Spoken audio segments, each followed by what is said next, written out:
이쪽 부분은 판단해야 되는 것도 수학적으로 판단해야 되는 것도 있고 사례도 암기해야 되고 되게 할 게 많아서 어려워요. 우리가 일반적으로 힘이라고 하는 것은 되게 비유적인 표현을 많이 써요. 비유적인 표현은. 그런데 이제 과학 안에서의 힘은 굉장히 명료해야 되거든요. 그러니까 힘이라고 하는 것을 편하게 생각하려면 원인이에요. 원인. 자, 그러면 힘에 의해서 결국에 어떠한 결과가 나타나냐라고 봤을 때 과학에서의 힘은 물체의 운동을 변화시키거나 아니면 모양을 변화시키는 얘가 원인이 돼요. 요인. 둘 중 하나라는 거죠. 결과는 운동이 변하거나 아니면 모양이 변하거나. 자, 그렇다라고 했을 때 이 힘을 얼마나 주었냐라고 판단하는 건 이 물체의 운동이 얼마만큼 변하는가, 모양이 얼마만큼 변하는가, 즉 결과로 판단해야 돼요. 결과로. 그렇기 때문에 이 힘을 얼마나 주었냐라는 것을 우리는 수학적인 언어체계로 쓰려고 단위를 뉴턴이라는 단위를 씁니다. 그런데 이제 중력에 한해서 조금 편하게 쓰는 단위가 하나 더 있는데요. 그게 바로 킬로그램 힘. 이걸 써요. 이건 중력에 한해서만 씁니다. 웬만하면 잘 안 써요. 그래서 단위는 총 2개가 있다. 하지만 일반적으로 많이 쓰는 단어는 뭐다? 뉴턴이다. 라고 생각을 하시면 됩니다. 자, 그러면 힘을 가하면 변화하는 것들을 좀 다시 보면은, 자, 어떠한 물체에게 이게 꽝 하고 힘을 가했어요. 그러면 얘는 여기가 이제 쪼개진다는 거지. 뭐 부서지거나 깨지거나 이런 형태가 나죠. 그쵸? 그러면 힘을 가했어요. 이게. 그러면은 모양 변화가 일어났겠죠. 첫 번째로. 자, 그 다음에 사실 모양 변화에 대해서는 이제 잘 나오진 않아요. 너무나 당연한 이야기거든요. 그쵸? 밀가루 반죽을 생각해보면 너무나 편하죠. 누르면 누르는 대로, 힘을 가하면 힘을 가하는 대로 모양이 변화하니까요. 그쵸? 너무나 당연한 얘기예요. 그래서 우리는 주로 운동 변화 쪽에서 좀 이야기가 많이 나와요. 자, 원래는 정지해 있다. 그러면은 이 평면 위에서 이렇게 딱 정지해 있다라고 하는 물체들은 힘을 가하는 순간 얘가 이제 어떻게 되는 거야? 움직이기 시작하죠. 그럼 이렇게 움직이기 시작하는 물체는 우리가 뭘 한다라고 표현하냐면 운동을 한다라고 표현해요. 너 운동 중이네 라고 표현합니다. 즉 정지해 있던 물체가 갑자기 운동을 하게 되면 운동 변화가 일어나게 된 거죠. 그럼 이 반대도 가능해요. 반대도. 먼저 앞으로 운동을 하고 있어. 계속 앞으로 뿔뿔뿔 가고 있어요.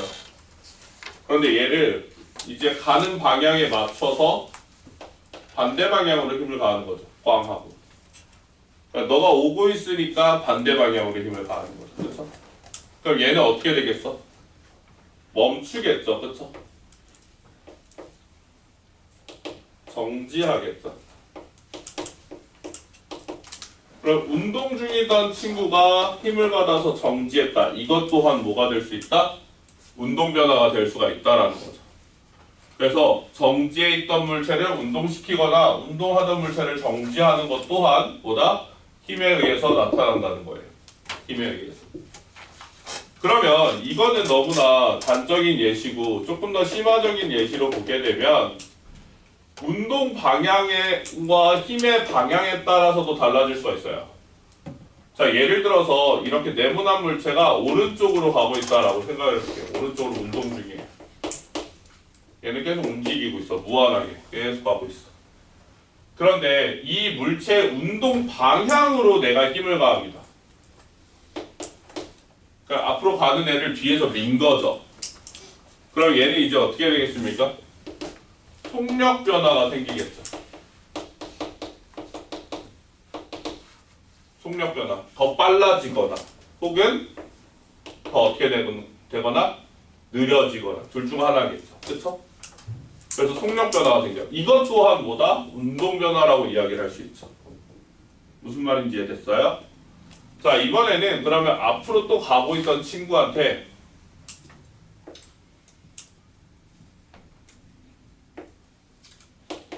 앞으로 운동 중이던 친구한테 선생님이 힘을 이렇게 수직으로 가합니다. 대각선이나 수직 상관없어요. 그럼 얘는 앞으로 가다가 내가 미는 방향에 의해서 어떻게 되겠어? 여기 쪽으로도 또 운동 변화가 생기겠죠. 그쵸? 그럼 어떻게 된다? 앞으로도 가지만 아래로도 내려가게 되겠죠. 즉 이런 식으로 곡선으로 움직이겠죠. 그죠? 자, 이거는 뭐야? 속력도 변했어? 아니야. 내가 가던 방향도 변했죠. 원래는 오른쪽으로만 갔는데 이제는 어디로 가요? 이쪽 방향으로 가게 됐잖아. 그치? 방향도 변하죠. 즉 운동 변화라고 하는 것은 단순히 속력 변화냐, 정지했다가 속력이 생겼다, 아니면 속력이 있다가 속력을 잃었다, 이런 개념이 아니죠. 속력 변화도 있지만 방향 변화도 같이 해야 된다. 같이 봐줘야 된다는 거지. 이것 또한 운동 변화다라고 볼 수가 있어요. 자, 그럼 이걸 정리를 해보면 힘이라는 것은 원인이 되고요.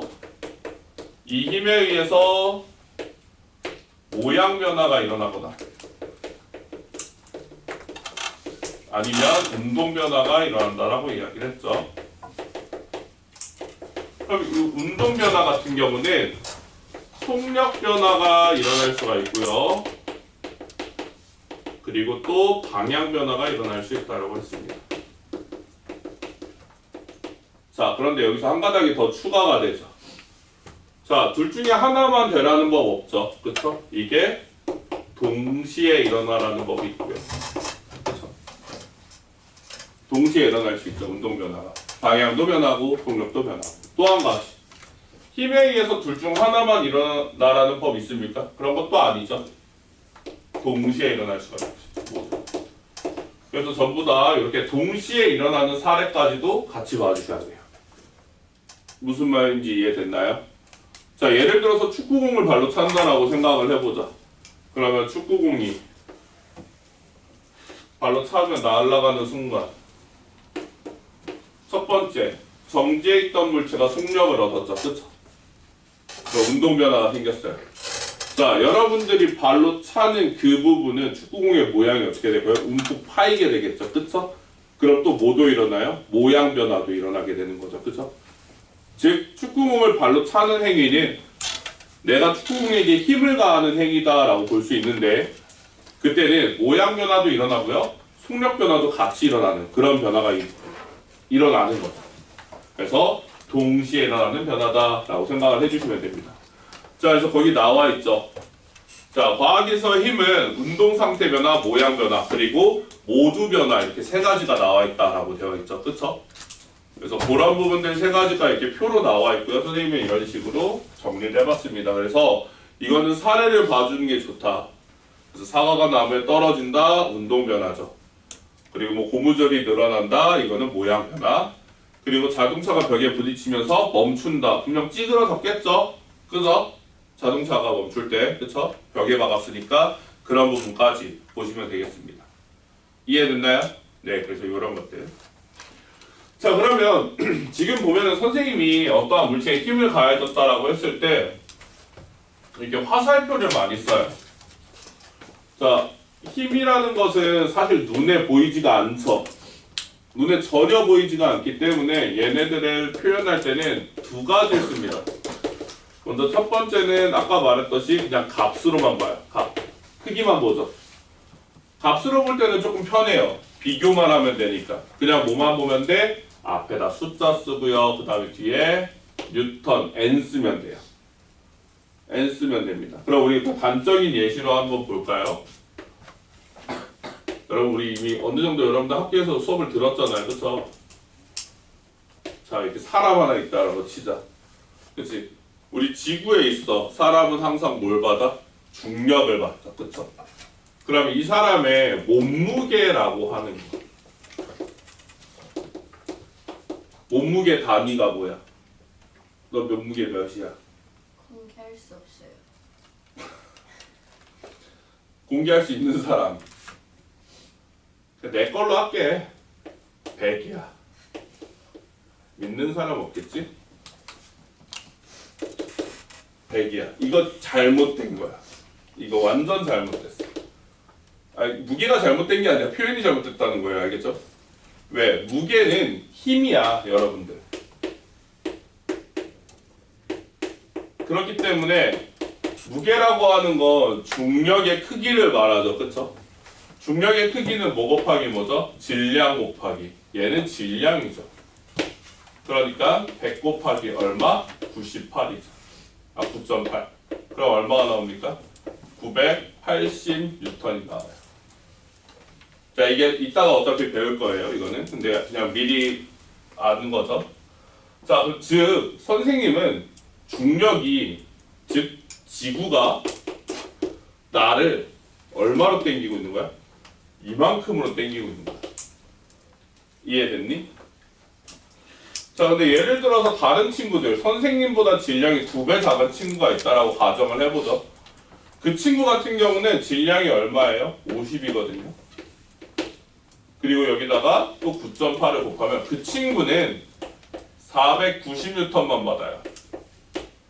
즉 나보다 절반의 힘을 받고 있는 거야.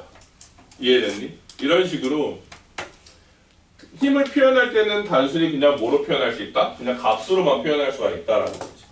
근데 값으로 표현하면 단점이 뭐냐면요, 명확한 변화를 정확하게 예측하지 못해요. 이거를. 왜냐면 값만 보기 때문에 비교만 하는 거죠. 아, 저 선생님과 어떤 친구는 서로 아래쪽으로 끌어당기는 중력을 받는데 선생님이 더 질량이 많으니까 더 많은 무게, 더 많은 힘을 받고 있구나 라고 생각을 하는 거죠. 그 정도만 아는 거예요. 딱 거기까지만. 그럼 좀 더 정확한 표현을 하기 위해서 써야 되는 게 화살표죠. 이 화살표도 결국에 수학적 기호거든요. 여러분들 많이 들어봤겠지만 이번에 뭐 수능 때문에 여러 선생님들 말이 많았을 거예요. 벡터라고 하는 표현 방식이에요, 이게. 그렇기 때문에 이것도 수학적 표현 방식입니다. 값으로 보는 게 아니라 화살표라는 표현으로 보는 거. 그럼 얘는 어떻게 표현을 하냐? 자, 보통 우리가 무거운 짐이 있거나 이러면 밀죠. 그쵸? 밀어요. 당기거나. 그럼 이 물체를 오른쪽으로 민다라고 치면 힘을 가하는 지점에 점을 찍죠. 점. 그럼 이 점이 뭐냐면 여기에 힘이 가해졌다라고 해서 이 점이 작용점이 돼요. 작용점.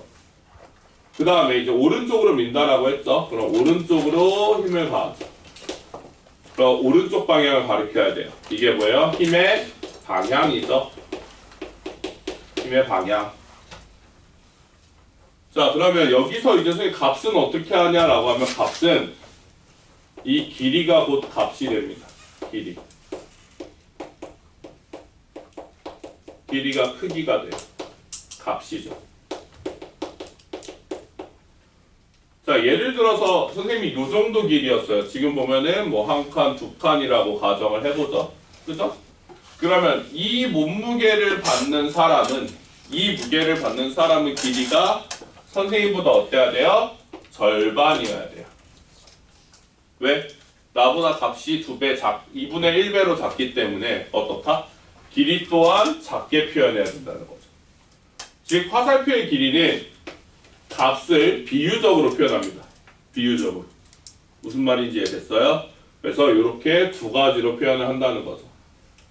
즉 이 화살표는 지구가 나를 아래쪽으로 당기고 있다라는 의미가 되고요. 이 화살표의 길이는 980N의 값을 비유하고 있는 거죠. 무슨 말인지 이해됐습니까? 그래서 이것이 이제 화살표적인 표현이에요. 그래서 힘은 이렇게 두 개로 표현하기 때문에 모든 힘은 이 작용점 그리고 크기, 방향이라는 3요소로 표현을 해줘야 됩니다. 이것이 힘의 3요소예요. 알겠죠? 자, 그리고 거기 옆에 보면요, 여러분. 안 나와있네, 여기는. 그냥 혹시나 해서 얘기하는데, 여기에 작용점으로부터 방향까지 이어지는 작용선이라고 하는 게 있어요.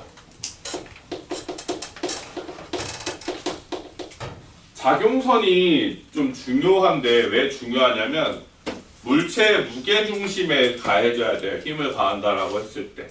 이유는 내가 이 책을 가운데로 앞으로 밀려면 가운데로 밀어야 돼요. 가운데로. 왜? 방향이 조금만 어긋나면 어떻게 돼요? 얘는 돌아요. 회전을 하거든요. 그렇기 때문에 항상 내가 원래 방향으로 가기 위해선 이 작용선이 무게중심에 있어야 된다. 지나가야 된다. 라고 해야 됩니다. 그래서 혹시나 반대가 되게 되면 얘는 회전을 하게 되기 때문이죠. 좀 틀어지게 돼요. 그래서 요거는 교과서에는 있더라고요. 그래서 여기에는 없어가지고 꼭 읽어보시고요. 자, 그 다음에 이제 이어서 이렇게 힘을 표현하는 방식을 배웠으면요. 그냥 계산도 해야겠죠. 왜냐하면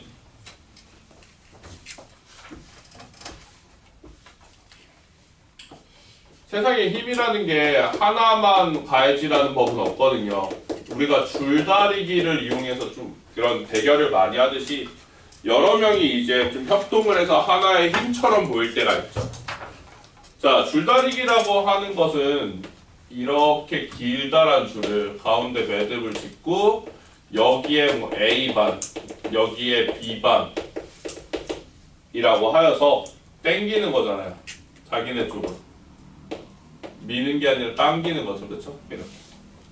그러면 B반의 인원이 20명이고 A반의 인원도 20명이다 라고 했을 때 이 20명의 힘을 하나로 치죠. B반의 힘. 그죠? A반의 힘은 또 20명의 힘을 하나로 쳐요. 그렇죠? 즉 같은 방향으로 가거나 전체적으로 봤을 때 힘을 더하거나 빼거나 해서 결국엔 하나로 취급할 수 있어요. 하나로. 이해됐어요? 그렇기 때문에 그거를 힘의 합성이라고 하고요. B반 전체가 당긴 힘을 우리는 B반의 합력이라고 표현하거나 아니면 알짜 힘이라고 표현해요. 두 개의 표현은 같은 방식입니다. 자, 그럼 이 20명이 가한 힘을 그냥 단적으로 보여드리면 자, 어떠한 물체에 오른쪽으로 30N 그리고 어떠한 친구가 또 똑같이 같은 방향으로 20N을 가했다고 치죠.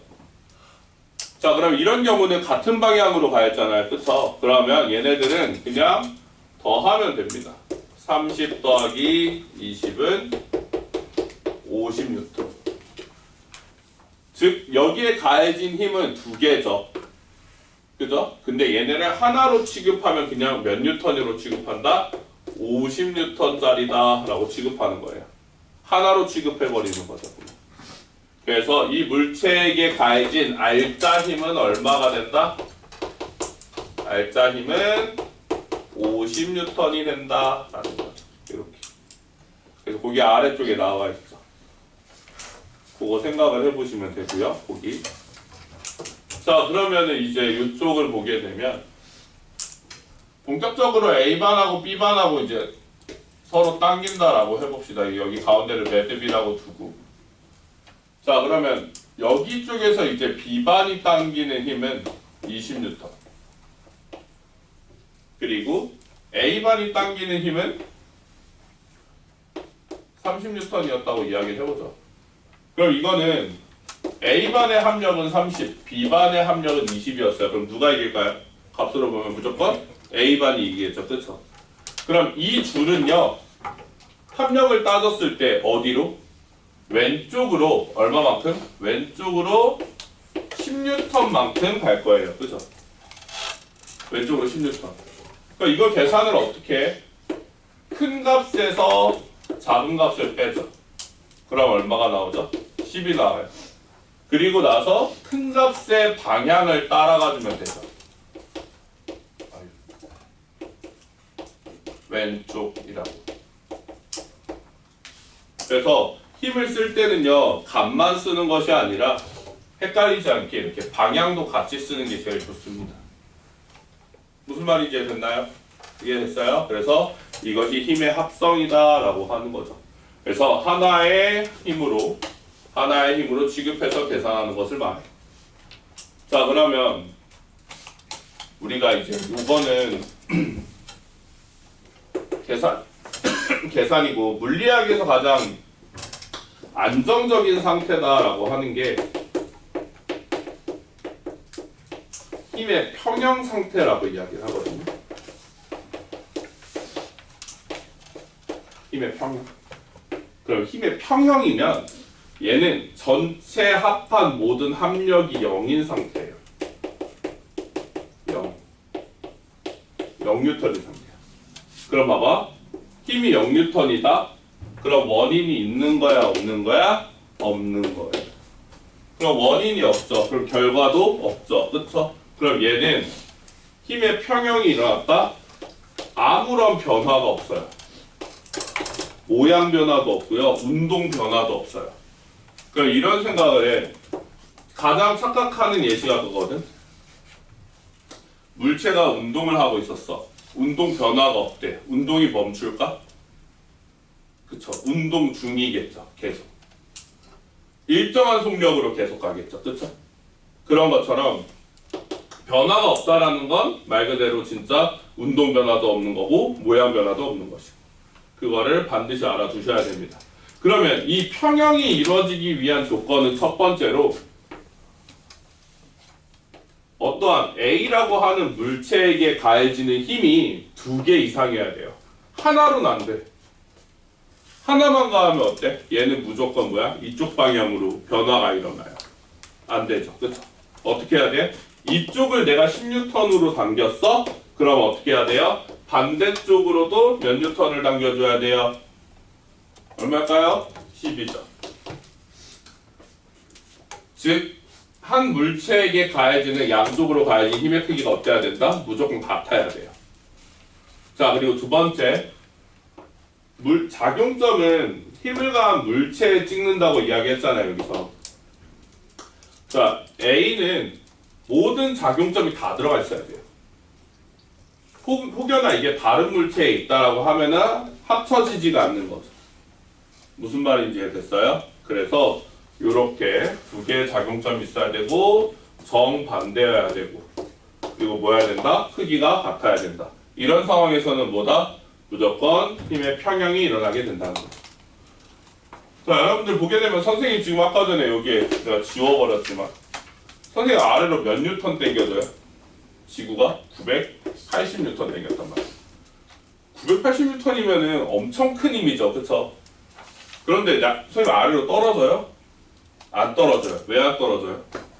선생님 평형이거든요. 왜냐면 나 위아래로 움직이고 있어? 위아래로 갑자기 막 통통 튀어요? 그렇지 않잖아요. 그쵸? 그런 이유가 뭐냐면 이 바닥에서 날 받쳐요. 위로. 받치는 힘이 있죠. 그게 얼마겠습니까? 그쵸? 받치는 힘이 980뉴턴인 거예요. 그래야지만 나는 위아래로 변화가 없는 거죠. 무슨 말인지 됐습니까? 그래서 여러분들도 지금 여러분들의 의자가 전부 다 여러분들의 그 무게만큼 중력이 여러분들을 당기는 만큼 다 견디고 있는 거예요. 가깝다. 이해됐어요? 그래서 여기까지가 이제 표현, 합성, 평형까지. 지금 방금 전에 한 것 중에 질문이 있을까요? 질문? 없죠? 그러면 요것만 보고 옆에 문제를 풀어볼게요.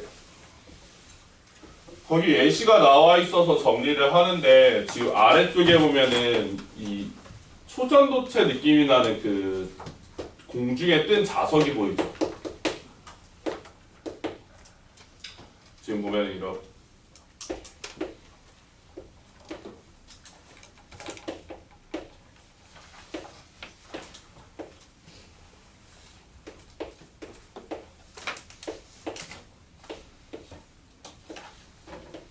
이렇게 있는 자석 보여요? 여기 아래쪽에? 지금 보면은 요 A라고 하는 친구와 B라고 하는 친구는 서로 어떤 힘을 가지고 있을까? 서로 밀어낼까? 당길까? 밀어내겠죠? 그쵸? 그럼 A 입장에서는 가해지는 힘이 두 개죠. 첫 번째 A의 중력. 어디로 가해져? 아래로. 표현해야겠죠. A의 중력. 즉 A의 무게죠. 그럼 A를 위로 띄우는 힘. 얘가 여기에 정지해 있다라고 하는 건 평형 상태란 뜻이에요. 그러면 아래로 받는 힘은 내가 당연히 알겠어. 중력 안에서 사니까요. 그러면 B가 얘를 위쪽으로 밀겠죠. 자기력이라고 하죠. 근데 자기력을 혼자만 받나? A만 받나? 그럴 리가 없죠. 누구도 받아요? B도 받아요. B는 무게 없습니까? B도 무게 있겠죠. 이렇게. 자, A 입장을 보게 되면 A의 무게는 아래로, 그리고 자기력은 위로 하게 되면서 이 자기력의 크기가 뭐와 같다? A의 무게와 같다는 거지. 예를 들어서 A의 무게가 20N이다. 그러면 자기력도 얼마란 뜻이에요? 20N이라는 뜻이죠. 이해됐습니까? 그리고 또 서로 밀잖아요. 그쵸? B에게 가해지는 자기력도 얼마다? 20N이에요. 이거 기억하세요. 자기력은 서로 가해지는 거기 때문에 똑같은 힘이 가해집니다. 이해됐나요? 이거는 이제 고등학교 때 나오는 내용이라서 당장에는 설명을 못하지만 기억하세요. 변하지 않는 법칙이라서. 자, 그러면은 B의 무게도 똑같이 20N이라고 해보죠. 그럼 B는 아래쪽으로 누르는 힘이 얼마예요? 20, 20이니까 그렇죠. 40N으로 총 누르고 있는 거죠. 그러면 B를 받치는 힘은 얼마일까요? 그쵸. 똑같이 40이어야 돼요. 평형이니까요. B 또한.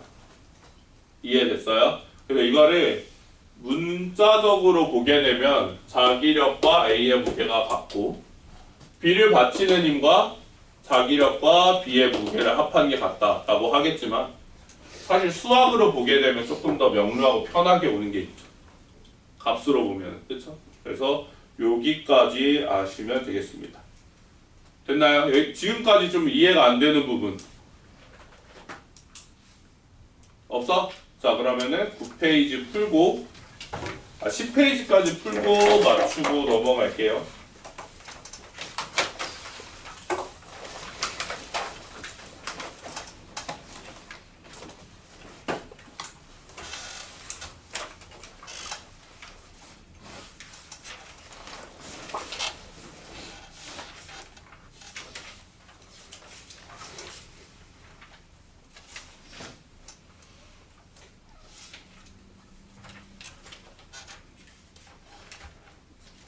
너희가 아프니까 장점이 있네. 조용하네. 너무 좋다.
다 있었어?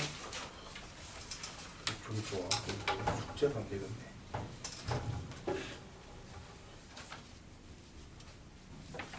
오투도 있어? 어디서 혼자인가? 가인에서 가인 오투 써?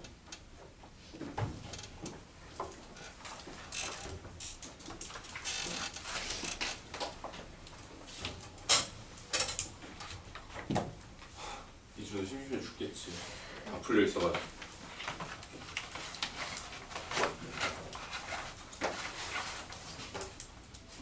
이제 한 장 더 넘어가면 하나 더 풀고 있어.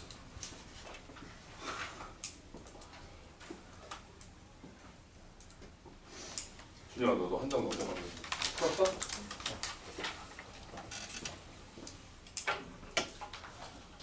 야 주아 만지지 마. 감기 올마.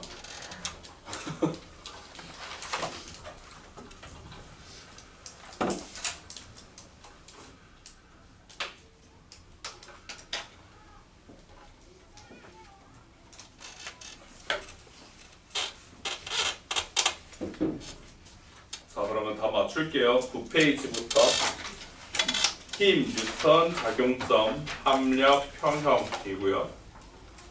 자 1번은 기억, 리을 2번은 작용점, 크기, 방향.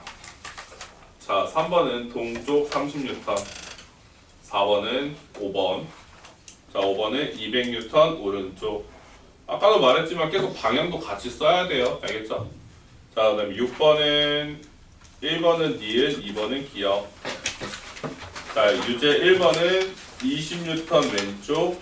그 다음 유제 2번은 40N, 10N 오른쪽. 자, 틀린 거 있을까요? 없죠, 그쵸? 너무 쉽죠? 넘어가서 이제 그 여러 가지의 힘이라고 해서 그 자연계에 존재하는 힘들 위주로 한번 배워볼게요. 그래서 가장 첫 번째 대표적인 게 중력이죠. 중력. 중력이라는 것은 그냥 두 물체가 질량을 가지고 있다 뭐 이렇게도 배우지만 보통 행성이나 별이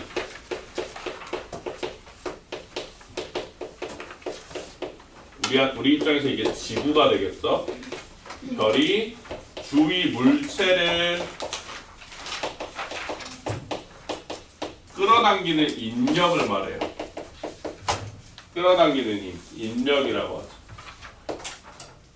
그래서 이거는 모든 사람들한테 이제 그 주위 물체들은 전부 다 다르게 받습니다. 이 중력이. 아직 그 이유를 몰라요. 근데 왜 다르게 받는지를. 자, 힘이라는 거 판단할 때는 정의 첫 번째, 그 다음에 두 번째가 3요소. 힘의 3요소로 분석을 해야 돼요.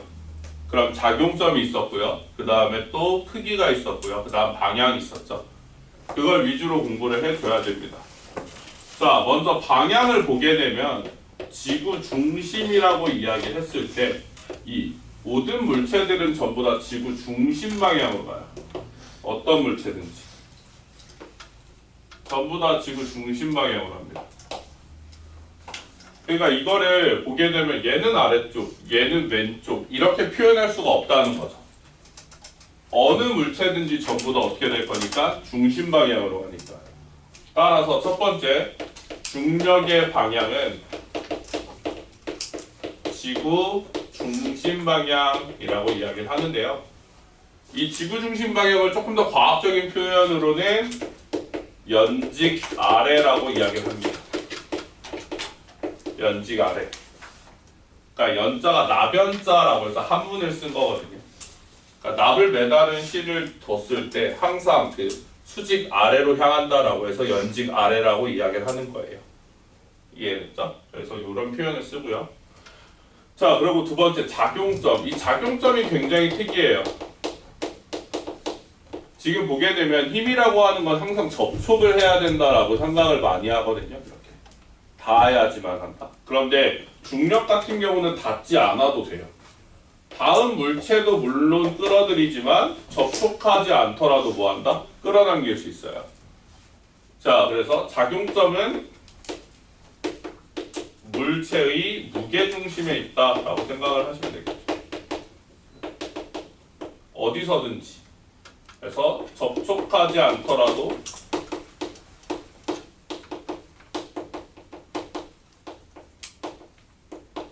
된다, 괜찮다, 작용이 가능하다라고 생각을 하시면 돼요.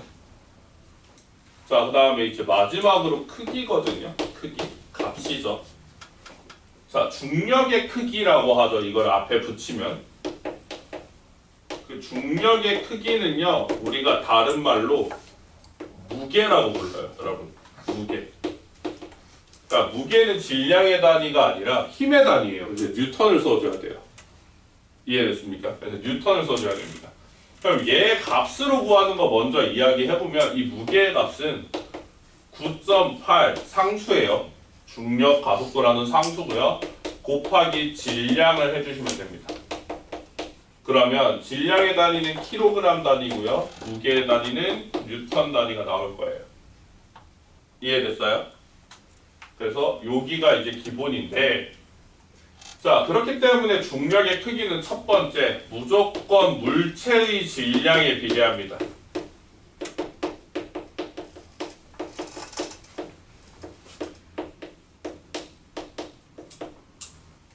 혹시 여기에 이제 50kg 되는 사람은 선생님보다 이제 중력을 절반만큼 받고 있는 거죠. 그래서 그 물체 질량에 비례하고요. 두 번째는 이거 학교에서 확인해 줘야 돼요. 혹시 높이에 따라 달라진다고 이야기했나요? 이야기했어? 안 했어요? 혹시 한번 나중에 확인 한번 해주세요. 한 가지 확실한 건 장소에 따라 변해요, 얘는.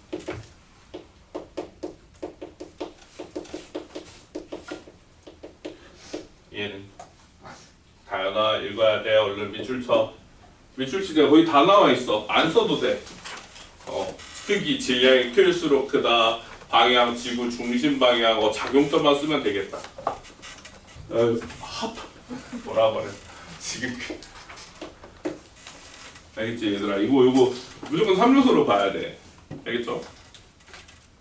자, 그래서 지구의 이 중력에 의해서 나타나는 현상이 그렇기 때문에 나타나는 게 강수, 비 내리는 거, 그 다음에 달도 지구 중력에 의해서 뭐야? 잡혀 있는 거죠. 그 다음에 또 한 가지가 우리 공기, 기체. 대부분 다 어디에 있어? 지표에 있어. 그 이유가 다 뭐야? 중력에 의해서 다 이끌려 있기 때문에 그렇습니다. 이해됐나요? 그래서 그런 부분들. 그건 옆에 나와 있으니까 그 플러스 강의 1번 꼭 한번 다시 보시고요. 자, 그러면 이 중력이라는 것은 이제 질량이라는 것과 지금 많이 헷갈리기 때문에 나눠서 좀 이야기를 하죠. 무게라고 해서. 질량과 무게. 그럼 질량과 무게에 대한 분명한 차이는 뭐냐면 얘는 장소에 따라도 변하지 않아요.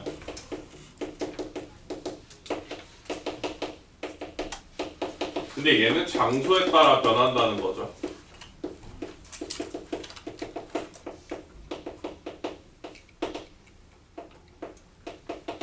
자, 이게 그냥 분류 기준일 뿐이에요. 얘네가 정의가 아니에요.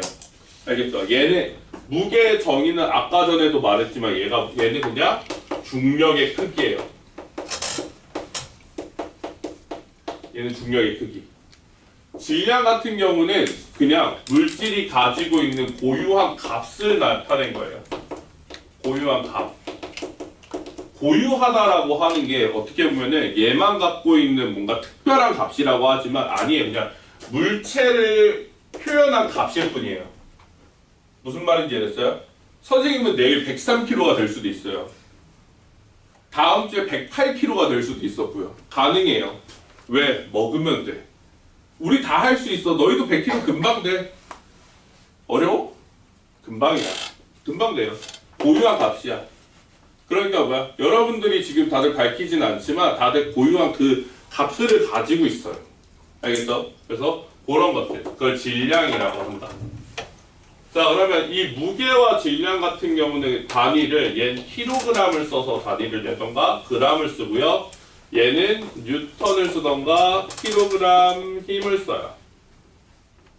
그럼 여기서 말하면 킬로그램 힘을 이제 이야기할 텐데 자, 보통 우리가 몸무게를 재면은 뉴턴으로 재잖아, 그치? 그러면 1kg의 무게는 실질적으로 9.8뉴턴이 나와요.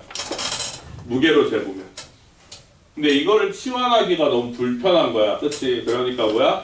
야, 중력일 때는 그냥 1kg 힘으로 가자라고 이야기를 하는 겁니다. 그냥 치환하지 말고 힘 붙여서 1kg이 갖는 무게는 그냥 1kg 힘 이렇게 가는 거죠. 그래서 실질적으로 9.8N의 크기와 1kg 힘의 크기가 같다라고 해서 이 단위 치환하는 거 잘 봐주셔야 돼요. 이해됐죠? 자, 그리고 질량하고 무게에서는 크게 어려울 거 없는데 여기까지는 가장 어려운 게 뭐냐면 측정 방식이에요. 윤지야, 눈을 떠야 돼. 측정 방식이야. 질량 같은 경우는 측정 방식이 수평 원리를 씁니다. 여러분 초등학교 때 배웠죠? 수평 원리. 그 양팔 저울 같은 거예요. 양팔 저울 이렇게 놓는 거 있잖아. 천칭자리 이런 거 할 때 쓰는 거. 그러니까 예를 들어서 한쪽에 날 놨어. 그치? 다른 한쪽에도 뭔가를 놓겠지? 그치? 그 염윤지 놨다고 치자. 그럼 어디로 기울까? 나. 영. 어디로 기울어? 어디로 기울어? 오른쪽 왼쪽. 말해 뭐야?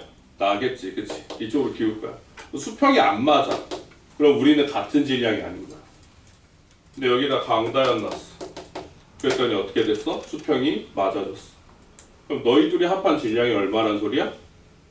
100이라는 소리지, 그치? 이런 식인 거죠.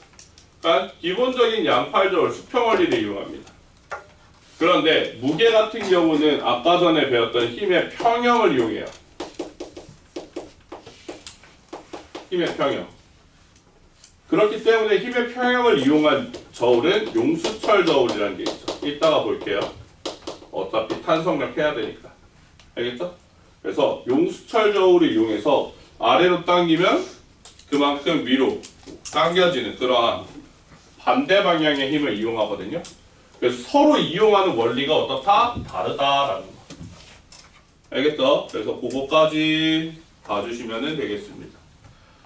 자, 그리고 이제 달에서는 달은 중력이 지구의 6분의 1이에요. 달의 중력은. 근데 이건 질량이 달라지는 게 아니라 이 값이 달라지는 거예요. 이 값이. 왜? 우리 질량은 어때? 달라지지가 않죠. 그러니까 쉽게 생각해보면 얘들아, 우리가 이제 글로벌 시대가 돼서 지구가 돼. 지구에서 또 삼겹살을 사간다고 해보자. 삼겹살 600g. 그치? 우주정거장을 갔어. 우주정거장 갔습니다. 여기는 중력이 있어요, 없어요? 우주에는 없죠. 우주는 중력이 없어요. 그럼 여기는 지구에서는 삼겹살의 무게가 얼마가 나와? 600g 중이 나와요. 그냥 이것만 붙이면 되니까 편하죠. 여기를 가게 되면은 질량은 똑같아. 그대로 600이야. 왜? 사라지지 않으니까. 물질이 사라져야 질량이 빠지죠. 그렇죠? 그런데 힘은 얼마야? 0이야. 왜? 중력이란 자체가 없어요. 존재하지 않아. 행성 주변에 있어야 끌어당기는데 우주 밖으로 나가면 아예 안 끌어당기죠. 그렇죠? 그게 없어. 0이죠. 달을 가요. 달 기지를 갔다라고 생각해보죠. 달을 가게 되면 이 질량 또한 안 변합니다. 똑같아요. 600이 나와요. 왜? 말했다시피 먹질 않았잖아. 그치? 그 고유한 양은 그대로일 거예요.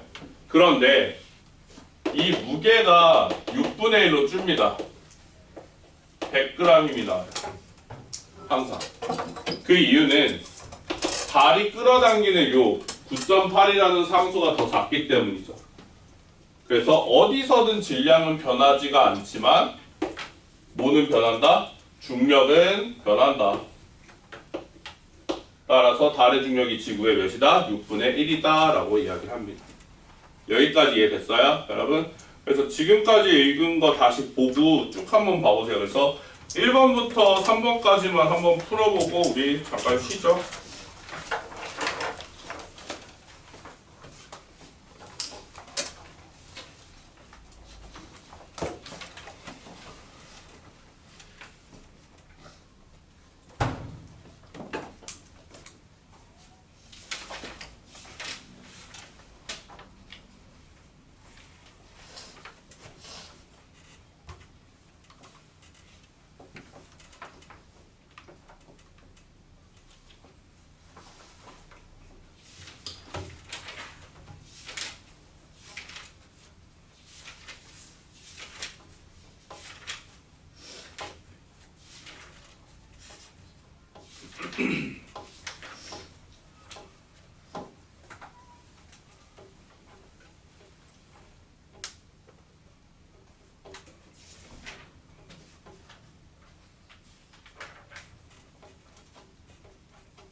자 볼게요. 1번은 C 중력이고요.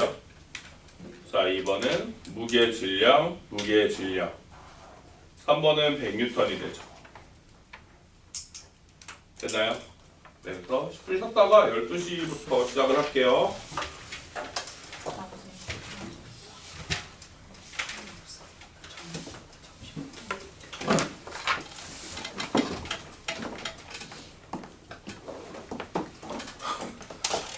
너 어제 뭐 했어? 야, 선생님 왔어.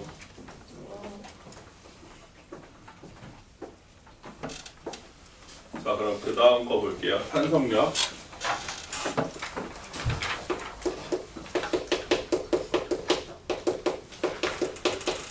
자, 탄성력은 쉽게 말해서 되돌아가는 힘이죠. 그러니까 물체가 원래 상태대로 되돌아가는 힘을 바로 탄성력이라고 해요. 그럼 되돌아간다라는 말 자체가 뭐냐면 얘는 애초에 변형이 있었다라는 말이 돼요. 그러면 얘가 되돌아가려고 한다, 다시 평형이 되려고 한다라고 했을 때 이 물체는 원래 모양에서 변형을 줘야 되겠죠, 그렇죠? 이렇게 매달린 용수철을 당겨야 돼요. 오른쪽으로 당기거나 뭐 아니면 왼쪽으로 누를 수도 있겠죠, 그렇죠? 왜냐면 용수철이라는 것 자체가 늘리거나 누르거나 둘 중 다 가능하니까. 뭐 예를 들어서 선생님은 늘리는 거 위주로 봐볼게요. 그러면 이 물체는 이런 식으로 늘어나겠죠, 그죠? 원래 길이가 여기였다면 지금 현재 여기까지로 길이가 늘어났죠, 그죠? 그러니까 이만큼 내가 힘을 가해서 얘를 변형시켰다라는 얘기가 되는 거거든요.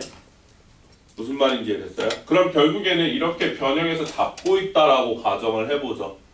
그럼 이 용수철을 계속 되돌아가려고 할 거잖아요, 그쵸? 그럼 용수철, 이 탄성체가 당기는 힘은 어느 쪽 방향으로 당긴다? 왼쪽 방향으로 당기게 되는 거죠. 탄성력은. 즉, 탄성력의 방향은 항상 변형된 방향의 반대다라고 생각을 하시면 돼요. 항상. 아니면은 변형된 방향의 반대다가 잘 이해가 안 되시면 가한 힘의 반대다라고 생각을 하시면 돼요. 항상 반대예요. 항상. 자, 그리고 탄성력을 받는다라고 하는 건 이렇게 연결된 보통 물체가 받죠. 그쵸? 그래서 탄성력 같은 경우는 작용점은 크게 의미가 없을 것 같고요. 자, 그러면 내가 힘을 더 준다라고 생각을 해볼게요. 그럼 제가 힘을 더 준다라고 하면은 이 물체는 더 늘어나겠죠.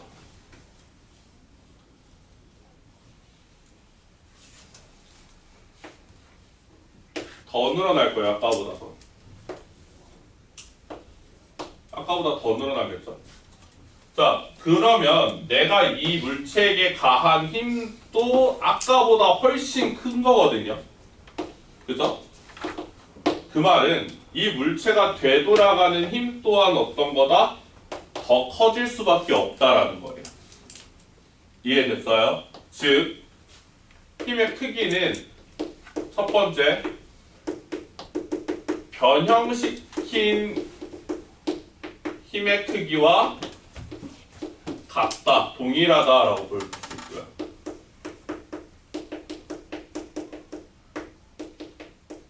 첫 번째로 크기를 구하는 거. 그 다음 두 번째는 이제 여러분들이 직접 써야 되는 건데, 지금 보면은 방금 얘기했다시피 아무것도 안 했을 때, 힘을 조금 줬을 때, 힘을 많이 줬을 때잖아요. 그쵸? 그때 변형된 길이가 어때요? 다르거든요. 그죠? 즉, 내가 힘을 많이 주면 많이 줄수록 뭐가 된다? 변형된 길이가 달라진다라는 거지. 그지? 즉, 변형시킨 힘은 탄성력과 같기 때문에 변형된 길이가 길면 길수록 탄성력의 크기는 어떻게 된다? 더 커지게 된다는 게 되는 거예요. 그래서 두 번째, 변형된 길이와 탄성력은 서로 어떤 관계를 갖고 있다? 비례 관계를 갖고 있다. 이렇게 생각을 하실 수 있겠죠. 왜 글씨 못 모르겠어. 아니, 알겠어? 편하게 얘기해.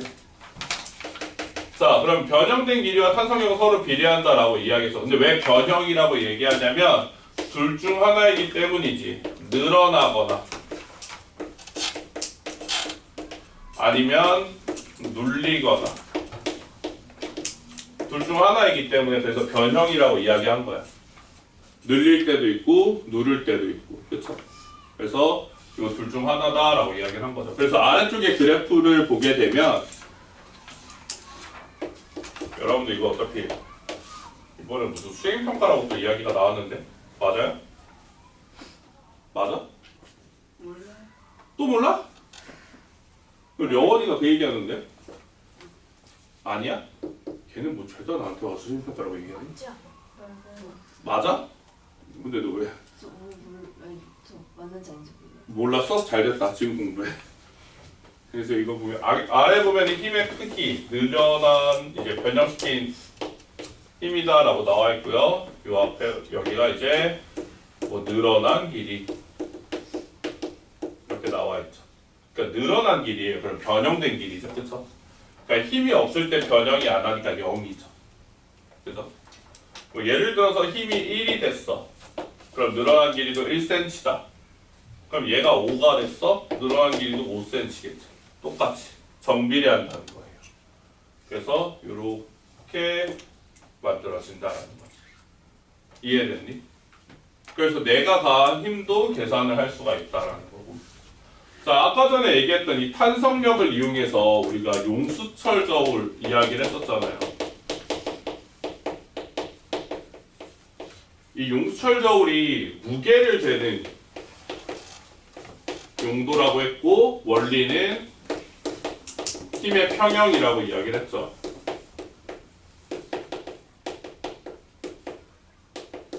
지금 보게 되면 여기다 그냥 매다는 거죠. 용수철을. 용수철을 매다는 거죠. 어떠한 물체를. 그러니까 매달면 이 물체는 아래로 뭘 받아요? 무게, 중력을 받죠. 근데 이 물체는 결국에는 아래로 중력을 받아도 여기서 정지해 있을 거예요. 그 말은 뭘 하고 있다? 평형을 이루고 있다라는 거죠. 자, 그러면 위쪽으로 탄성력이 얘를 당기고 있는 거죠.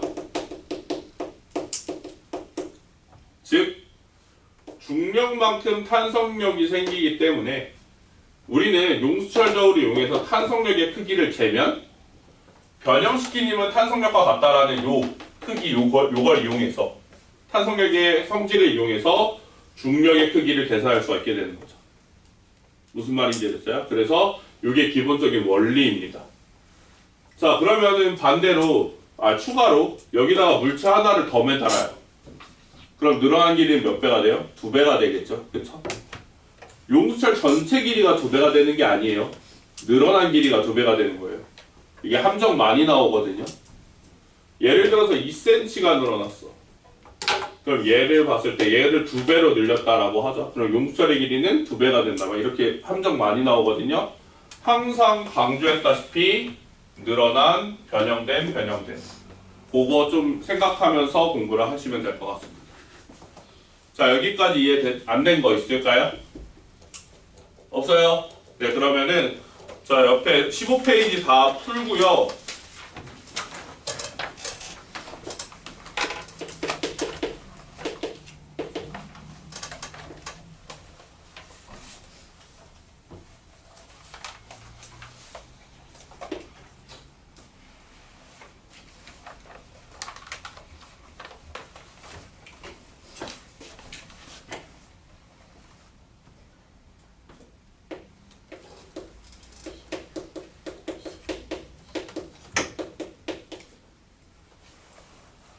네. 12시 10분이야. 얘는 나 심심하지.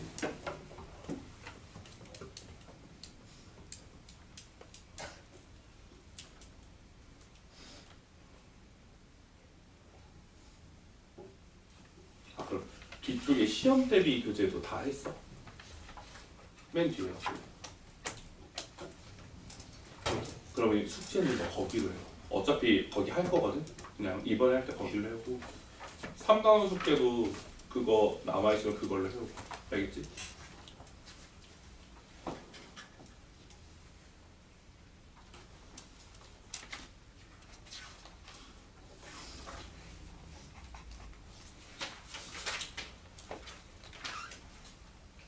죽겠니? 그래 보여. 힘들어 보여. 자, 그럼 맞출게요. 자, 먼저 옆에 있는 A 증상부터 가게 되면 중력, 무게, 단위는 뉴턴, N을 쓰고요. 그 다음에 질량입니다. 자, 그 다음에 아래쪽은 탄성력, 반대, 같다, 크다 이고요. 자, 그럼 4번부터는 1번은 오른쪽, 2번은 왼쪽, 3번은 위쪽이겠죠. 그래서 방향을 써주시면 되고요. 그 다음에 5번은 OXX, O입니다. 그 다음에 6번은 3N 2cm가 되겠죠. 자, 그럼 한 가지 좀 심화만 보면 이거 플러스 항이 3번에 있거든요. 이게 지금 보게 되면 여기 보면 다 한쪽이 이렇게 잡혀 있어요. 이렇게. 여기도 매달려 있잖아. 근데 이제 여러분들이 일반적으로 쓰는 고무줄 같은 경우는 한쪽만 당기면 어떻게 돼요? 움직여요. 쉽게 말해서 이런 상황인 거죠. 이게 늘어나진 않지만 이런 상황인 거죠. 얘를 고무줄이라고 가정을 해보면 내가 여기를 잡아야지만 얘가 늘어나는 거거든. 그치? 내가 여기를 놓은 상태에서 얘를 당기면 늘어날 리는 없죠. 운동을 하겠죠. 그쵸? 즉 여기서도 마찬가지예요.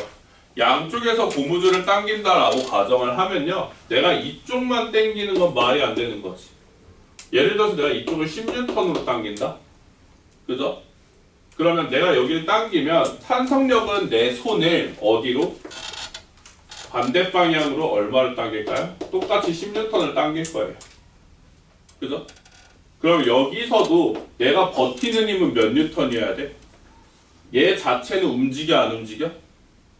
이동해요? 안 하죠. 늘어나기만 하죠. 이 용수철 자체는 여기에 정지해 있거든요. 그 말은 평형이 이루어져야 돼요. 즉 이쪽에서도 몇 뉴턴을 당기게 되는 거다? 이쪽에서도 10뉴턴을 당기게 되는 거죠. 그럼 여기서도 반대쪽으로 얼마만큼? 10뉴턴만큼의 탄성력이 생기게 되죠. 자, 착각하시면 안 돼요. 양쪽에서 10뉴턴을 당긴다고 해서 탄성력이 20뉴턴이 생기는 게 아니에요. 변형된 거에서 되돌아가는 것만 생각해야 돼요. 알겠죠?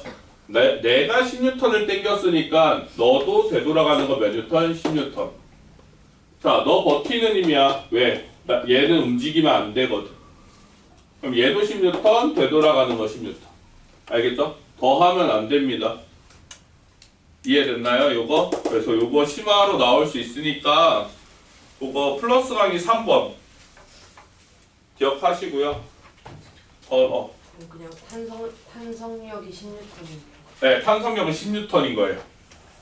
네, 그거 그냥 기억하시면 될 것 같아요. 자, 그래서 넘어가서 마찰력 볼게요.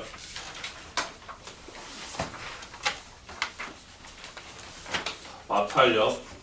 자, 마찰력이라는 건 되게 다양해요. 그냥 뭉뚱그려서 한 가지로 가요. 여러분들은 마찰력이라고 하면 마찰력과 공기 저항력은 다를 것이다 라고 생각을 하잖아요. 그렇죠? 근데 이제 공기가 없다는 상황에서 주로 나올 거기 때문에 마찰력은 그냥 운동 자체를 방해하는 힘입니다. 운동을 방해하는 힘 전체가 마찰력이에요. 근데 주로 이제 마찰력은 어디서 일어나냐? 이렇게 면을 접촉할 때 주로 많이 일어나기 때문에 그걸 대표적으로 이야기를 하죠. 자, 그럼 면을 접촉한다라고 하는 건 내가 어떠한 물체를 끌고 간다라고 하죠. 이쪽으로 끌고 싶어요. 얘 정지에 있어. 내가 막 힘을 줘요. 안 끌려. 왜 안 끌려? 이 물체가 갖는 마찰력과 어떤 상황이니까 내가 가하는 힘이 마찰력보다 약하거나 같은 상황이라 그래요. 그쵸? 왜냐면 얘네들이 같아봐. 그럼 합력은 몇이야? 0이죠. 운동 변화 있어요? 없어요? 없다는 거죠. 그쵸? 즉 내가 적어도 이 물체를 운동시키려면 마찰력보다 어떻게 해줘야 돼요? 더 크게 줘야 돼요. 이해됐어요? 처음에는 무조건 크게 줘야 됩니다. 따라서 운동을 방해한다라고 하시면 되고요. 그리고 반대로 생각하면 되죠. 마찰력이 저쪽으로 작용하네. 그러면 나는 밀자. 오히려 이쪽으로 힘을 가야겠다. 라고 하는 순간 이제 어떻게 될까요? 마찰력은 반대로 작용하죠. 이쪽으로 바뀝니다. 포커스는 뭐다? 방해하는 것이다. 물체가 운동을 하려는 것을 방해하는 것이기 때문에 운동을 하려는 방향 쪽으로 반대가 돼요. 힘의 방향의 반대가 아닙니다. 운동 방향의 반대예요. 알겠죠? 기억하셔야 됩니다. 그래서 방향은 운동의 반대, 이게 중요하고요. 자, 그리고 작용점은 면과 접촉한 곳이 되겠죠. 면에서 일어나겠죠. 물체 아랫면. 그죠? 자, 그 다음에 이제 마지막으로 얘는 크기가 되게 중요해요. 크기. 마찰력은. 자, 여러분도 그냥 편하게 생각을 해보면은 여기 아래다 이제 손가락을 두고 그냥 쓱 밀어보면 돼요. 그러니까 손가락을 두고 쓱 밀어보면 잘 가요. 근데 누르고 밀면 안 가요. 안 가죠. 그쵸? 자, 이걸 생각해보면 누른다. 즉 면을 누르는 힘은 뭐 때문이죠? 중력 때문이죠. 무게가 많은 사람일수록 어때요? 면을 누를 힘이 더 세져요. 그죠? 즉 무게가 크면 클수록 어떻다? 면을 더 강하게 누르기 때문에 마찰력의 세기가 증가합니다.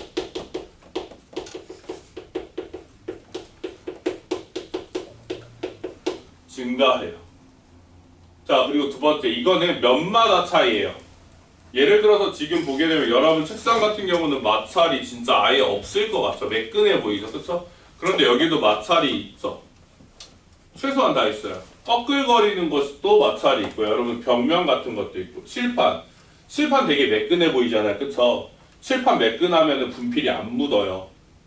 분필이 묻는 구조가 뭐냐면 칠판에 갈리면서 얘가 이 사이사이에 들어가는 거거든요. 근데 이 오돌토돌한 면이 우리가 느끼기에도 너무나 작기 때문에 어떻다? 제대로 거칠다라고 느끼지 않는 것뿐이에요. 하지만 칠판은 마찰로 따지면 꽤 거친 표면이다 라고 이야기할 수 있어요. 그러니까 기준에 따라 달라지는 거죠. 즉 그러한 면의 거칠기에 따라서 어떻다? 달라진다라는 거죠. 면의 거칠기가 거칠수록 더 마찰력의 세기가 어떻다? 세다라는 거죠. 여러분들한테 마찰력이 세다라는 대표적인 친구는 누가 있죠? 사포. 거칠죠, 그쵸? 그런 애들 잘 안 미끄러질 거고요. 두 번째, 아니면 유리 같은 경우는 어때요? 잘 미끄러지겠죠, 그쵸? 그런 식으로 거칠기에 따라 달라질 수 있다. 자, 그리고 특이한 건데 얘는 면의 넓이와는 전혀 상관없습니다. 기억하세요. 이거는 오히려 잡아줘야 돼요. 면의 넓이와는 아예 상관없어요. 그러니까 얘를 이렇게 길다란 애를 길게 해서 가나 눕혀서 가나 아무 상관이 없어요. 마찰력은 똑같습니다. 알겠죠? 뭐에만 연관이 있다? 요 흰색으로 쓴 두 가지에만 연관이 있다는 거죠. 그래서 거기 보면은 안 나와 있네요. 하지만 기억하세요. 거기 옆에 2번 나와 있죠. 2번. 플러스 강의 2번 나와 있습니다. 그래서 그거 꼭 기억하시고요. 중요해요. 잘 나와요. 그래서 마찰력 같은 경우는 사례가 좀 많이 나오는 편이어서 사례만 좀 이야기를 해볼게요. 마찰력을 크게 하는 경우가 있고요. 마찰력을 작게 하는 경우가 있어요.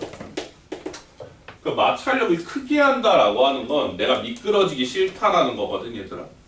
그럼 내가 미끄러지기 싫으려면은 이 모든 무게를 전부 다 어떻게 하면 돼? 이 하나의 홈에다가 가하면 돼. 압력을 크게 하면 되는 거지. 그럼 누르는 힘이 세지는 거죠. 그쵸? 우리 저번에 압력 배웠잖아. 그치? 힘을 압력으로 바꾸는 거예요. 그렇기 때문에 뭐 아이젠이라든지 아니면 좀 날카로운 것들을 좀 많이 쓰죠. 그럼 마찰이 세지는 거예요. 그런데 이제 마찰력을 줄인다라고 하면은 뭐 이런 것들. 우리 워터파크 가면은 미끄럼틀이 있는데 거기에 이제 물을 계속 흘리거든요. 그쵸? 그러니까 물을 흘리게 되면은 물 때문에 거기에 마찰력이 줄어들게 되면서 면의 거치기가 어떻게 된다? 좀 더 적어지게 되죠.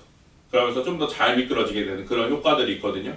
그런 것들이 대표적으로 많이 나오기 때문에 마찰력을 작게 하는 경우는 미끄러지기 위한 것들, 그리고 마찰력을 크게 하는 것들은 미끄러지면 안 되는 경우들이라고 생각을 해서 좀 이야기를 해주시면 좋을 것 같습니다. 이해됐죠? 그래서 거기 나와 있는 것들 보시면 되겠어요. 자, 마찰력까지 했는데 좀 질문 있을까요? 그러면 무게가 2배가 되면 마찰력도 2배. 2배가 돼요. 면의 거치기가 일정하다는 가정하에. 자, 그러면 이런 사례가 있어. 얘들아, 우리가 걷는 것도 마찰인 거 알아요? 걸음도 마찰이에요. 걷는다는 건 여러분들 뒤로 걸어봤어요? 뒤로 걸을 때 발을 어떻게 해야 돼요? 어디로 밀어야 돼요? 여러분들 앞, 뒤지고 뒤로 걸 거야. 위로? 뒤로 민다고? 앞으로 밀어요. 잘 생각해봐. 그치? 앞으로 밀어야 뒤로 가요. 그죠? 그러면 내가 뒤로 간다는 건 이 발을 어디로 민다는 거야? 앞으로 민다는 거다. 그치? 그럼 마찰은 어디로 생겨요? 뒤로 생기죠. 그쵸? 왜? 내가 운동을 어디로 하려고 했으니까? 앞으로 밀면서 했으니까. 그럼 여러분들이 실제 걸을 때는 어디로 생겨요? 어디로 밀어요? 뒤로 밀죠. 그쵸? 뒤로 미니까 발바닥에 마찰은 어디로 생기는 거예요? 앞으로 생겨요. 그걸 잘 몰라요. 그러니까 여러분들은 마찰력에 의해서 가는 거거든요. 그러니까 그런 거 생각을 하면서 해야 되고요. 그 여러분 바퀴가 굴러가는 거, 바퀴가 굴러가는 거예요. 미끄러지는 게 아니라. 바퀴가 굴러가려면 얘가 이렇게 시계 방향으로 굴러야 되잖아요. 그쵸? 그럼 실제 바퀴와 접촉하는 것은 여기 접선에 접하는 한 점일 거란 말이야. 그치? 그럼 어디로 가? 얘가? 뒤로 밀리죠. 그쵸? 그럼 얘는 어디로? 마찰은 반대니까 어디로 가? 앞으로 가. 그치? 이것도. 그러니까 운동 방향과 실제로 같은 방향으로 뭐가 생긴다? 마찰력이 생긴다는 거죠. 그래서 이런 것들 공부를 해두시면 나중에 시험 문제 때 대응하기 편하죠. 여기까지. 자, 잠깐 다시 한번 거기 읽어보세요. 그 마찰력, 중력, 부력, 막 탄성력 하니까 여러분들 되게 헷갈릴 수 있거든요. 그래서 꼭 아셔야 됩니다.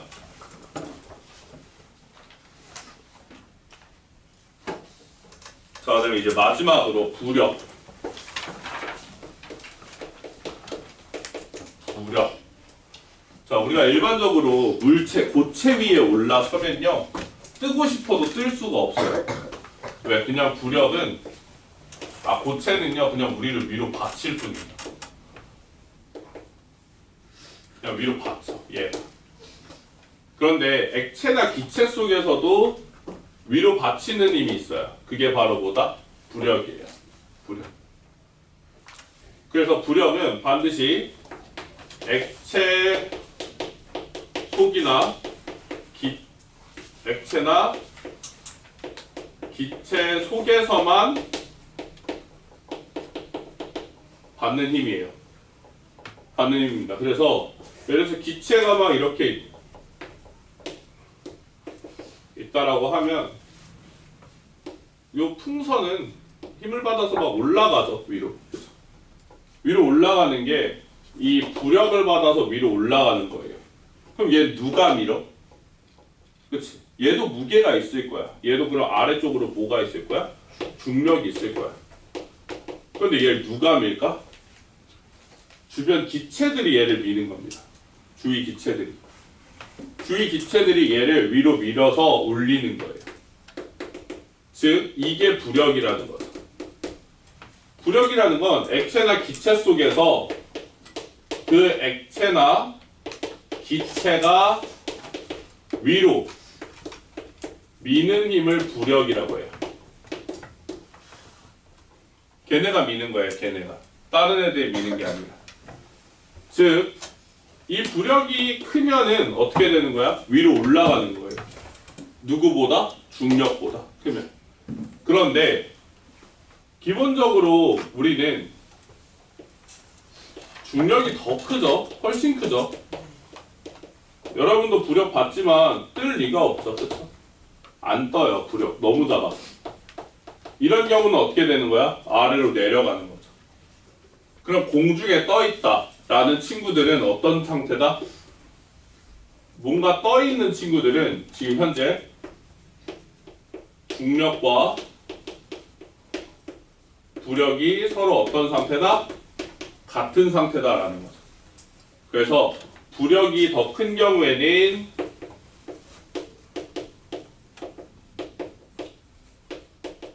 위로 가고요. 그리고 중력이 부력보다 더 큰 상태에는 아래로 내려갈 거고요. 그리고 중력과 부력이 같은 상황에서는 이렇게 가만히 정지해 있을 거예요. 떠 있다라는 표현을 많이 쓰죠. 물 속에 떠 있다 아니면은 하늘에 떠 있다 이런 떠 있다라는 표현을 많이 써요. 그래서 이렇게 부력이 되죠. 그러면 부력은 말했다시피 방향은 항상 중력의 반대예요. 위로 받아요. 우리는 그걸 과학적 용어로 아까 중력은 연직 아래라고 했죠. 얘는 연직 위방향이라고 이야기를 합니다. 이해됐어요? 자, 그리고 두 번째 크기예요. 크기가 사실 제일 여기도 그렇고 아까 전에 마찰도 그렇고 중력도 그렇고 크기가 계산해서 가장 어렵거든요. 근데 부력의 크기는 첫 번째로 잠긴 부피에 따라 달라집니다.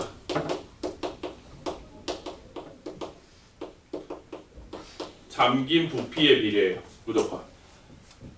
그러니까 예를 들어서 다 잠겼을 때와 반만 잠겼을 때 부력은 2배 차이라는 2분의 1배 차이라는 거지. 이해됐니? 그런 식으로 무조건 잠긴 부피에 따라서 달라진다는 거. 그래서 요거 두 가지를 기억하시면 되겠습니다. 자, 그러면 아까 전에 옆에 나와 있는 것들을 보게 되면 부력의 크기가 이런 식으로 나와 있어요. 부력의 크기는 물 밖에서의 무게에서 물 속에서의 무게를 뺀다라고 하는 거죠. 자, 그러면 선생님 그냥 간단하게 실선으로 그릴게요. 자, 얘가 원래 밖에서는 10N짜리였다라고 가정을 해보죠. 그런데 얘를 물속에 담궜어요. 물속에 담궜습니다. 그랬더니 얘가 얼마가 나왔어? 여기 용철 저울에 8N이 찍히네요. 그죠? 그럼 이걸 명확하게 보기 위해서는 힘 표시를 해보면 돼요. 첫 번째, 아래쪽으로 얼마? 10N이었죠. 왜? 무게니까. 탄성력, 용수철 저울이죠. 여러분들 그림 보면 용수철 저울이에요. 그쵸? 그러면 위쪽으로 얼마? 지금 8N이 찍힌 거예요. 용수철 저울. 탄성력이잖아. 그치? 변형시킨 반대 방향으로 가는 힘이니까 위로 가야죠. 그쵸? 그러니까 탄성력이죠, 이거. 그러면 선생님 중력이 더 큰데요? 그죠? 위로 가는 힘보다? 그럼 이게 계속 아래로 가야 돼요. 근데 안 간다고요. 왜? 얘는 위쪽으로 가해지는 부력이 있다는 거지. 그럼 위로 가해지는 힘 합력이 몇이 나와야 돼요? 평형이니까 10이 나와야 돼요. 그럼 부력은 얼마였다? 2N이었다 라고 하는 거죠. 이 계산 방식을 이용해서 밖에서의 무게 10에서 물속에 넣었을 때의 측정값 8을 뺀 값이 곧 뭐다? 부력이 나온다 라고 이야기를 하는 거예요. 그러니까 되게 하찮은 방법이죠. 그죠? 그래서 요거는 이렇게 계산이 할 수 있다라는 정도만 알아두시고요. 아마 문제나 이런 것들을 풀 때는 전부 다 이렇게 나올 겁니다. 그래서 요걸로 해주셔야 돼요. 알겠죠? 자, 그래서 이렇게 아래쪽에서 보게 되면 어머 애들 다 쓰러지네 쓰러져. 그러니까 이거 엄청 다 중요해요.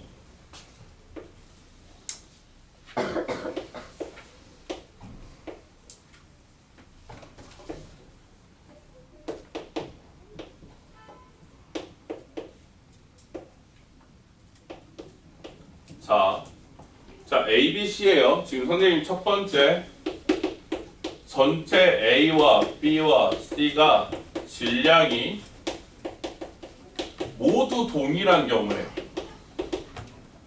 동일한 경우입니다. 그러면 부력의 크기는 누가 제일 클까요? A. 왜 A야? 뒤에 떠 있으니까. 오케이. 그 다음 B 왜? 중간 정도 떠 있어. 너 A라고 하지 않았어? 근데 B라고 바꿨어? 아니 그 다음으로 아, 그 다음 B, 그 다음은 C. 그 다음 C. 지금 보게 되면 첫 번째로 부피를 비교하면 되겠죠, 그쵸? 그죠? 질량이 동일하네. 그럼 얘 아래로 전부 다 당기는 무게가 다 어떤 거야? 전부 다? 그치, 같은 거야. 이해됐어? 그런데 얘는 지금 누가 더 커? 부력이 커, 중력이 커? 그치, 중력이 커. 얘는? 둘이 같아. 얘는? 부력이 크다라고 생각하지. 그치? 아니야. 얘 여기서 평형이잖아. 얘 부력 어떤 거야? 둘이 같은 거야. 이해됐어? 그런데 봐보세요. 얘는 지금 잠긴 부피가 어때요? 반밖에 안 되죠. 그쵸? 얘는 어때요? 위로 부력 있죠. 그쵸? 지금 A랑 B는 사실상 부력의 크기가 어떤 거예요? 같은 거예요.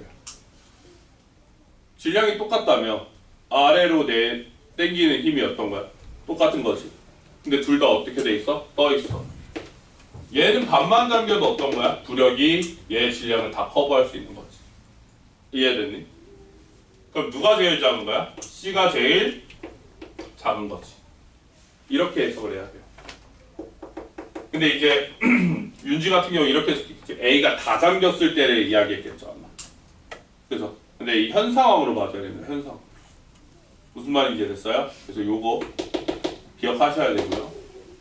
절반만 잠겼다는. 그래서 거기 나와 있을 거예요. 부피를 보게 되면 가나다 같다라고 되어 있고요. 그쵸?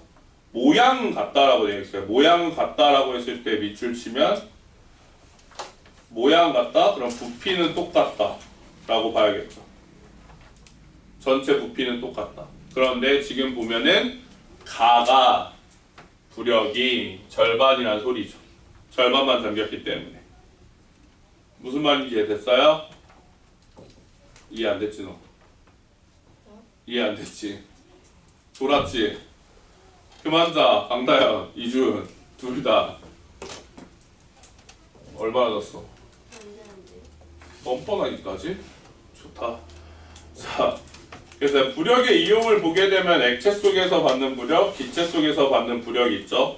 그래서 열기구 안에 뜨거운 공기가 차면 부력이 생겨서 뜬다라고 하는 것도 우리가 그 샤르네 법칙 이용한 거거든요. 열기구가 이렇게 있다라고 했을 때 여기다가 이제 불을 가하면 샤르네 법칙에 의해서 얘가 팽창하잖아요. 그쵸? 팽창하면 어때요? 기체 속에서 얘가 차지하는 부피가 더 커지게 되니까 부력이 더 세지게 되면서 뜨는 거죠. 그래서 이런 것들 첫 번째 있고요. 그리고 또 헬륨 풍선 위로 뜨는 것도. 그리고 헬륨 풍선이 위로 올라가면서 점점 어떻게 돼요? 크기가 커지는 건 기압과 관련이 있는 거죠. 그쵸? 자, 그 다음에 옆에 이제 배가 나와요, 여러분. 배 혹은 잠수함 이거 기억하셔야 돼요. 첫 번째 배예요. 배 같은 경우는 물이 이렇게 있으면 아무것도 없다라고 하면 별로 안 잠기죠. 왜? 잠긴 부피에 따라서 뭐가 될 거니까? 내려갈 거니까. 그런데 너무 안 실으면 안 돼요. 왜? 적어도 배는 어느 정도 잠겨야 돼요. 만약에 끝에만 있으면 얘가 균형을 잃어버리겠죠. 쉽게. 그래서 어느 정도는 채워야 됩니다.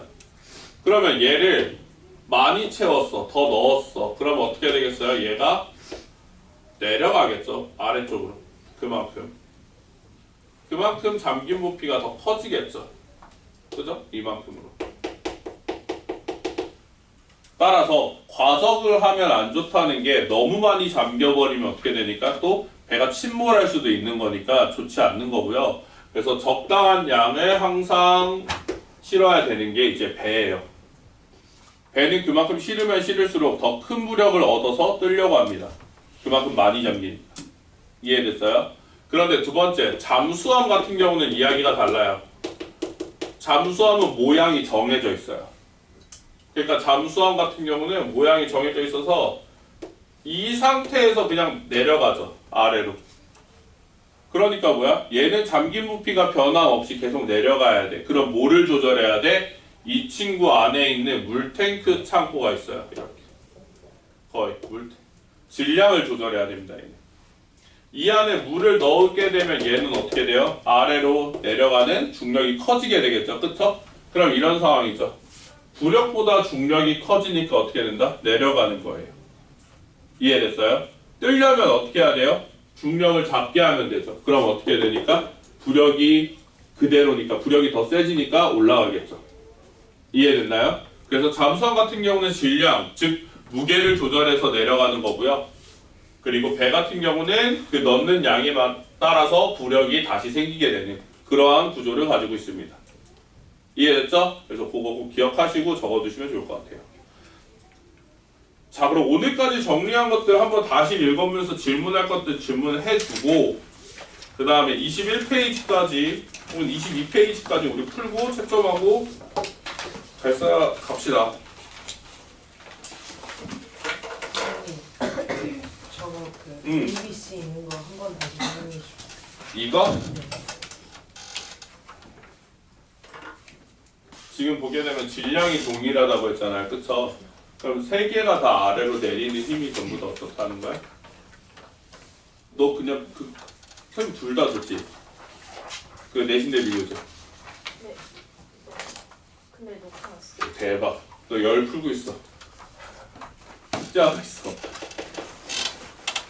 자, 이게 지금 둘 다 아래쪽으로 똑같은 무게가 작용한다는 거야. 그치? 왜? 질량이 똑같다는 건 중력의 크기가 어떻다는 거니까? 그치. 근데 얘네 둘 다 떠있네. 그럼 둘이 여기에 부력과 무게가 서로 어떻다는 거야? 힘의 크기가? 같다. 얘도 같다. 근데 얘는 어때? 가라앉았지. 그치? 그럼 얘는? 부력이 중력보다 약하다는 거지. 그치? 그래서 뭐야? 부력은 A와 B가 같고 C가 더 약하다. 이거지. 이해됐어? 그럼 전체 부피로 따지면 어떻게 될까? 전체 부피는 누가 제일 커? A가 제일 큰 거야. 왜? A는 절반만 잠겨도 똑같은 부력을 가졌잖아. 그치? 왜 선생님 아까 전에 뭐랬어? 잠긴 부피에 비례한다고 했잖아. 그럼 실질적으로 B랑 A는 잠긴 부피는 서로 어떤 거야? 같은 거야. 왜? 부력이 어떠니까? 같으니까. 이해됐어? 그럼 A 전체 부피는 B보다 훨씬 크겠지. 그리고 누구야? 그치, 이렇게 되는 거야. 그래서 이런 식으로 상황을, 이 조건을 달아서 부력 비교, 뭐 이렇게 부피 비교할 수 있는 거지. 갔다 와. 괜찮아?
어디 뒤에 하고 있어.